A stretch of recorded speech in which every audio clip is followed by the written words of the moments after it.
Bear push-ups are fantastic for working on body control and getting great feedback, particularly when you use an incline. Set yourself up on a bench or a box, something about that height, and then work on controlling the body all the way down, hovering the knees just off the ground the same time the chest comes just off the platform.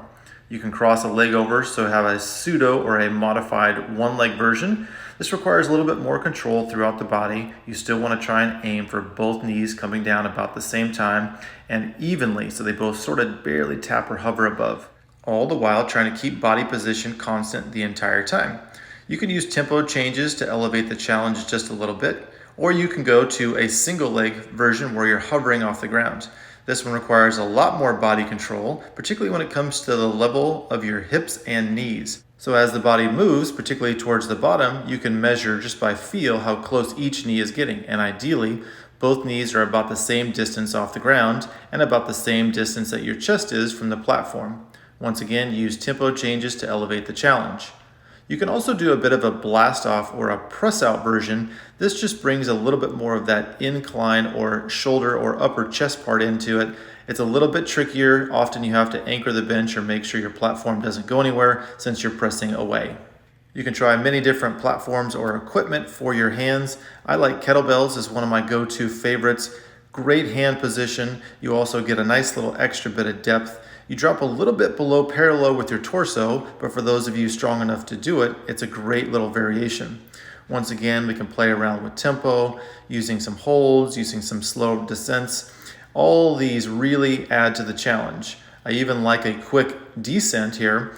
You have to make sure that you control that the knees don't slam, but once you're advanced enough, it's a great option. You can also change the angle and press out a little bit, as in that press out. Just make sure you're very conscious of how the kettlebells are anchored so you keep them nice and stable so they don't tip forward on you. Suspension devices are also a great tool for this concept. You'll notice that this is a little bit higher, so the body is angled a bit different, but the concept of maintaining that constant position is still there, using the feedback of bringing the knees just off the ground at the same time the push-up hits its full depth.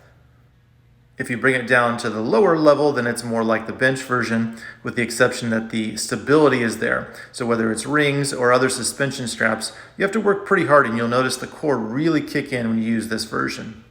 Progressing it even more into a chaos version, where we're using a band across the rack, really having to stabilize the whole body, arms, shoulders, core, legs, everything's working here.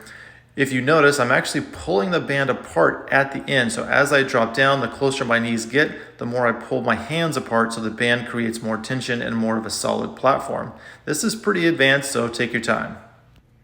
Just a little look at how I like to set up. I'll kneel in front of a bench or whatever platform I'm going to use, set my angles 90 degrees, rest my chest, and then just press out straight from there.